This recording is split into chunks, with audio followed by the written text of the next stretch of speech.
Une vie commencée comme simple ouvrier dans une mine de diamants s'était transformée en l'ascension de l'un des leaders les plus puissants d'Afrique.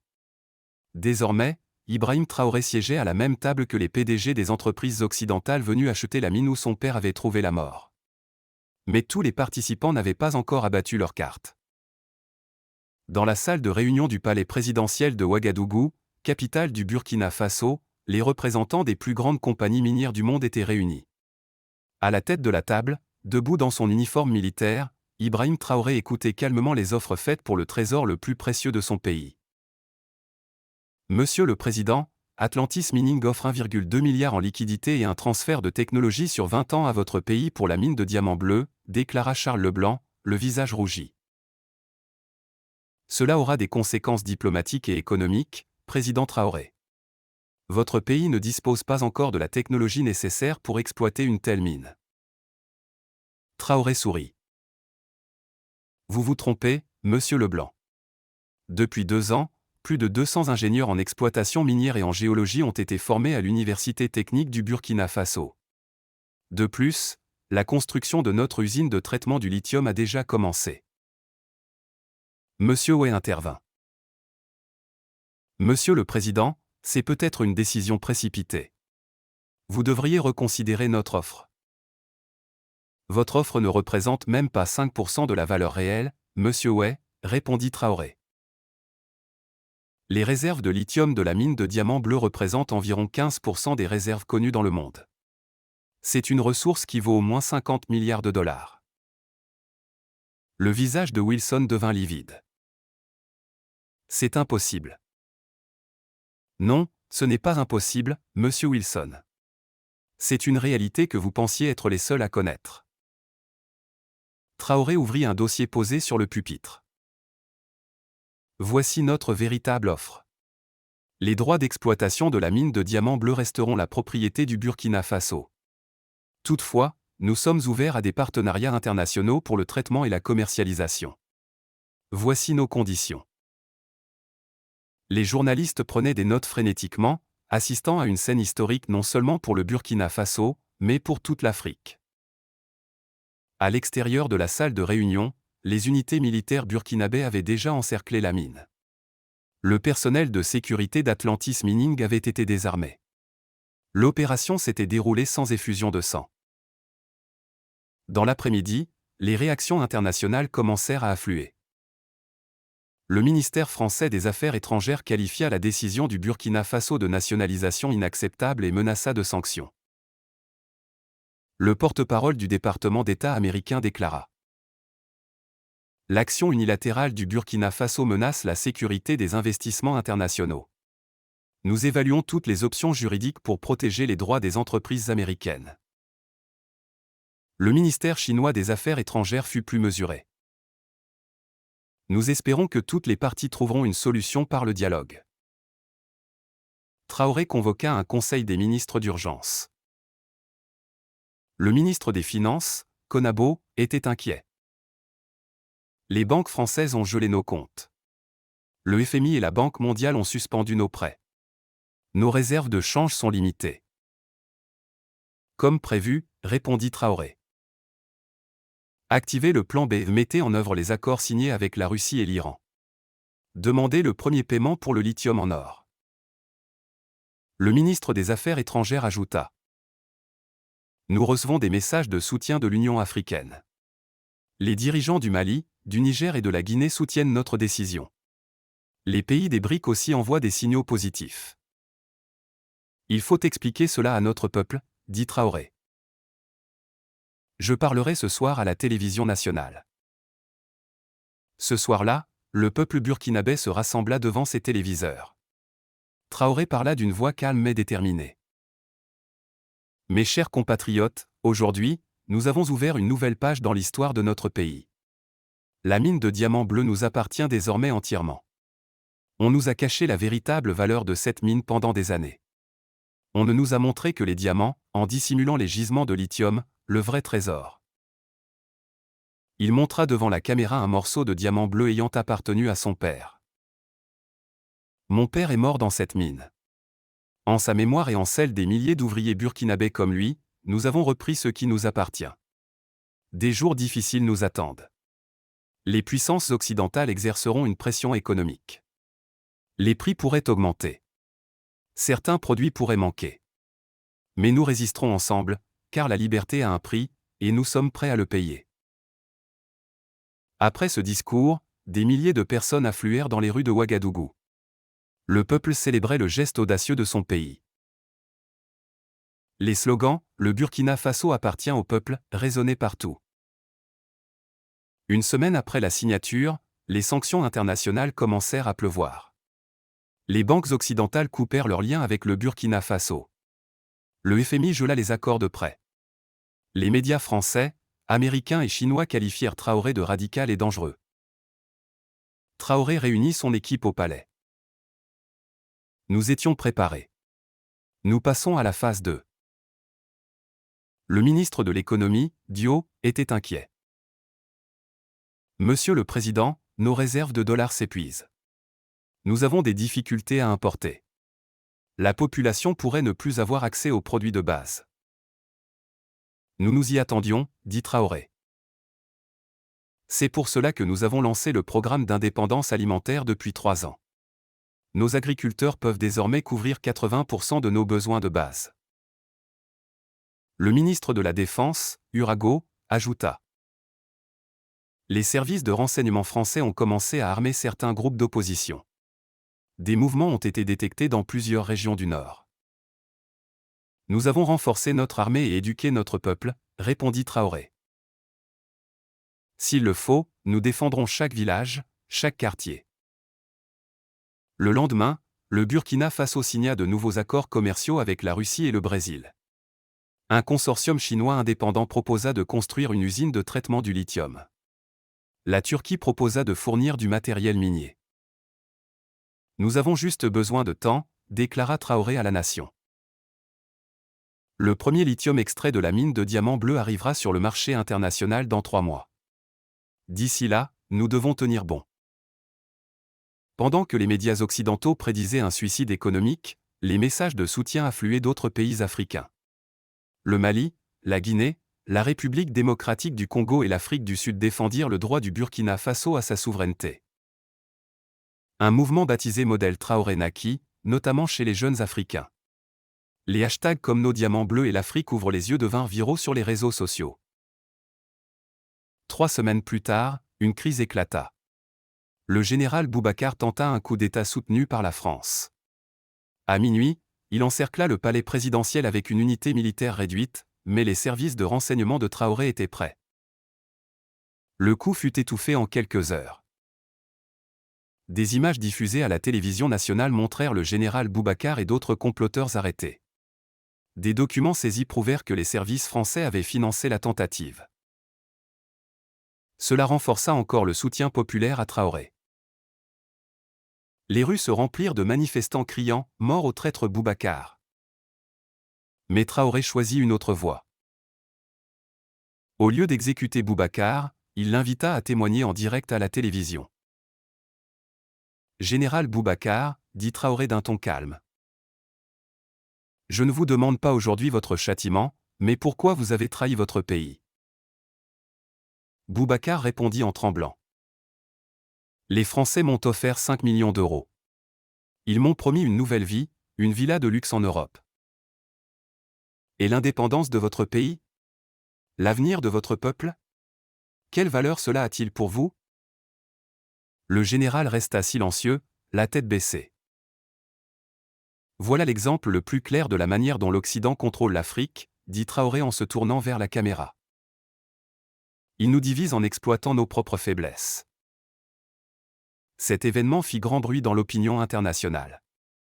La France nia toute implication, mais les preuves étaient accablantes. De nombreux citoyens occidentaux commencèrent à remettre en question le rôle de leur gouvernement dans de telles actions. La pression économique occidentale se poursuivit pendant 6 mois. Le peuple burkinabé vécut des moments difficiles.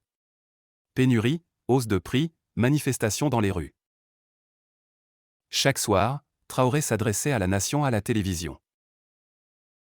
La liberté a un prix, mes frères et sœurs, mais ce prix est moindre que celui de siècles d'exploitation. 6 mois plus tard, un retournement inattendu se produisit dans l'économie mondiale. Les fabricants de voitures électriques rencontrèrent des difficultés sérieuses d'approvisionnement en lithium. Les prix s'envolèrent. Les réserves de diamants bleus devinrent plus précieuses que jamais. Traoré convoqua une réunion ouverte à la presse internationale. Le Burkina Faso est ouvert aux marchés mondiaux dans des conditions équitables. Mais nous ne céderons jamais le contrôle de nos ressources. La première percée vint du géant allemand de l'automobile Volkswagen. L'entreprise signa un accord direct avec le Burkina Faso, promettant d'y ouvrir un centre de formation technique en échange de lithium. D'autres suivirent, Tesla, Ford, Toyota. Les grands constructeurs automobiles n'avaient plus le choix. Mais les défis restaient nombreux dans le pays. L'exploitation de la mine de diamants bleus s'avéra plus complexe que prévu. Problèmes techniques, manque de personnel, difficultés logistiques ralentissaient la production. Traoré visitait constamment la mine, jour et nuit. Il travaillait avec les ingénieurs sur place pour résoudre les problèmes. Une nuit, alors qu'il travaillait tard dans son bureau à la mine, Konaté, un ancien mineur, frappa à la porte. « Monsieur le Président, je voulais vous parler », dit le vieil homme. « Je vous en prie, Konaté, je vous dois beaucoup. »« Mon père aussi a travaillé ici », dit Konaté en regardant par la fenêtre. « Et son père avant lui. 3 générations à offrir les richesses de cette terre aux étrangers. Nous ne donnerons plus rien, dit Traoré. Maintenant, cette richesse est à nous. Oui, mais ce n'est pas suffisant, répondit Konaté. Exploiter la mine n'est qu'un début. Ce qui compte vraiment, c'est ce que nous faisons de cette richesse. Konaté sortit un petit carnet de sa poche. Voici les noms de tous les ouvriers de la mine. Ceux qui sont morts, tombés malades, devenus handicapés en travaillant ici depuis 30 ans. Ils sont tous là. Traoré prit le carnet et tourna les pages. Des centaines de noms. Des centaines de vies. Que veux-tu que je fasse, Konaté ? Alloue une part des revenus de la mine à ces personnes et leurs familles. Crée un fonds non seulement pour eux, mais pour tous les mineurs, assurance santé, éducation, bourse, droit à la retraite. Traoré hocha la tête. Tu as raison. Il ne suffit pas de reprendre la mine. Il faut aussi rendre justice. Le lendemain, Traoré réunit son cabinet et ordonna la création du Fonds de justice des mineurs.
Dragon Mineral a rapporté la même chose au gouvernement chinois. Liberty a présenté la mine comme le « trésor secret du lithium africain » à Wall Street.